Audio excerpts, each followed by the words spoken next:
qu'est-ce qui motive la mise en place d'un tel festival? Qu'est-ce qui nourrit en fait la nécessité de créer un tel festival? Bonsoir, je vous remercie pour votre question. Je l'ai dit tantôt à l'ouverture, le FISO a comme préoccupation majeure parce que le peuple soninké, c'est un peuple pratiquement dispersé de par le monde. Avec, comme on dit, toutes les attirances qu'il y a de par le monde aujourd'hui avec la globalisation, si on n'essaie pas de créer un lien entre les soninké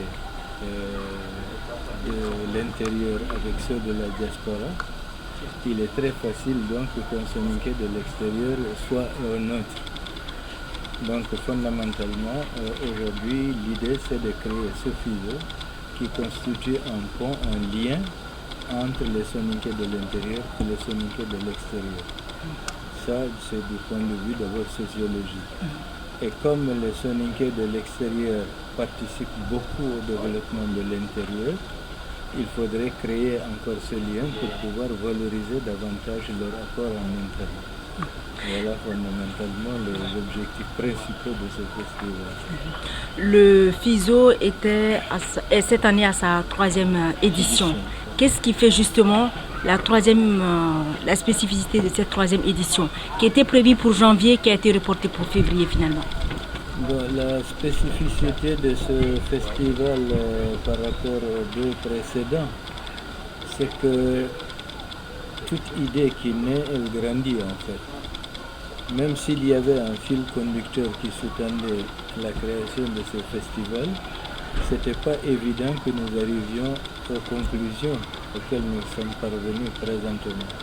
Donc les 2 premières éditions étaient plutôt des éditions de mise en place. Elles étaient beaucoup plus festives pour pouvoir donner un engouement aux gens de s'intéresser à ce festival. Mais à partir du festival que nous organisons ici aujourd'hui à Nouakchott, cela nous permettra d'atteindre d'autres niveaux vers lesquels nous sommes en train d'aller. Je veux citer par exemple la création d'une fondation qui aurait pour vocation de favoriser les fouilles de l'ancien empire Koumbi Saleh, qui se trouve aujourd'hui être des ruines. Mais même les ruines, historiquement, peuvent parler. Si on admet en tout cas ce que nous avons appris à travers les différents écrits, c'est que Koumbi Saleh a été un modèle d'organisation administrative, militaire et économique très important, à telle enseigne que l'empire du Ghana a été connu à l'extérieur, même en Europe. Donc cela signifiait que cet empire avait quelque chose. Mais malheureusement, avec les ruines aujourd'hui, ça tombe dans l'oubli. Il faut maintenant pouvoir réexaminer tout cela pour que nous puissions ressortir toutes les valeurs intrinsèques de cet empire.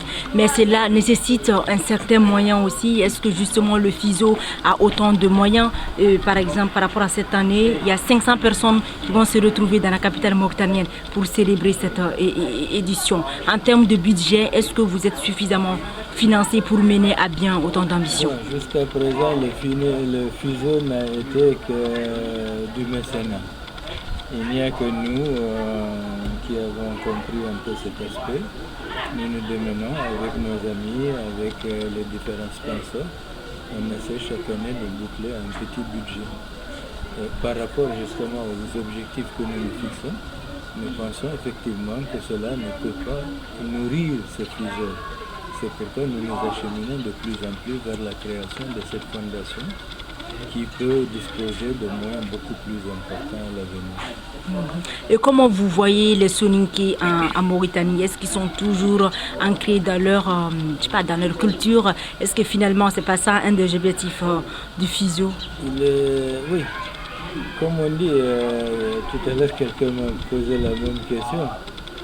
Est-ce que nous ne sommes pas guettés par la spoliation aussi à l'intérieur de nos différents déplacements?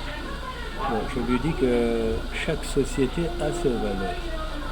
Et ces valeurs pour être portés et vécus, il faudrait qu'on les enracine dans les générations montantes. Et nous contribuons justement à l'enracinement du Soninkaku, c'est-à-dire le savoir-être soninké dans les jeunes générations qui n'ont pas connu cette culture de base. Quel est l'apport du gouvernement mauritanien par rapport à cette édition? Il est cité comme étant, l'État mauritanien est cité comme étant un des partenaires en plus de la région Île-de-France, de la communauté urbaine. La communauté urbaine, effectivement. Lorsque nous avons rencontré le président de la République, il s'était engagé à contribuer à la constitution du budget. Bon, je dois dire que peut-être pour des raisons de calendrier, jusqu'à présent, nous n'avons pas encore obtenu cette contribution. Mais indirectement, nous avons quand même aussi des facilitations au niveau de l'État.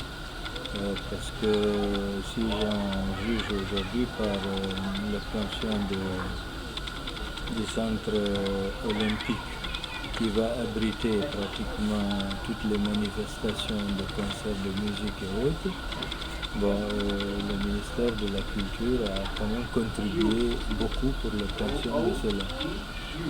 Ce matin, j'ai rencontré le ministre des Affaires étrangères qui veut s'engager aussi pour pouvoir faciliter la rentrée de nos étrangers en Mauritanie. Et parmi les personnalités même qui sont dans les différentes délégations, ils vont essayer de les prendre en charge. Bon, c'est déjà des formes de contribution indirecte, je dirais. Mais concrètement, quel est le budget estimatif de cette édition? Le budget estimatif s'élève à 124 millions d'oublias. Ok.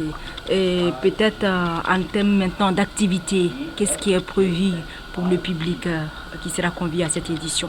Nous avons, après l'ouverture, qui est toujours une cérémonie de défilé des différentes délégations, de présentation peut-être vestimentaires et autres, il y a le volet des conférences, il y a un volet exposition, il y a ce volet de concert auquel je faisais allusion tout à l'heure.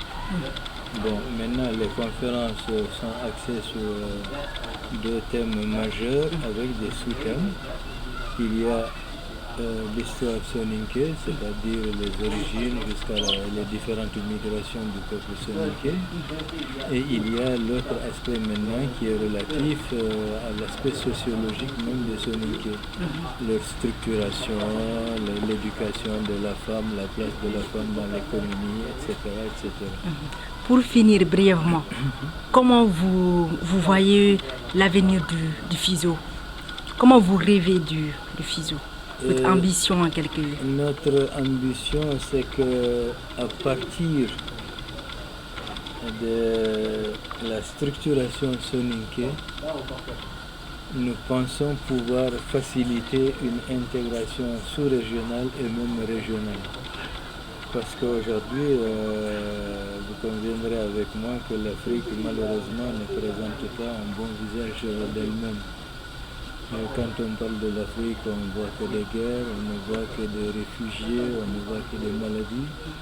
Et nous pensons qu'en revenant à la paix des cœurs, les gens pourront quand même entreprendre aussi leur développement qui va assurer un peu leur autonomie et même leur sécurité entière.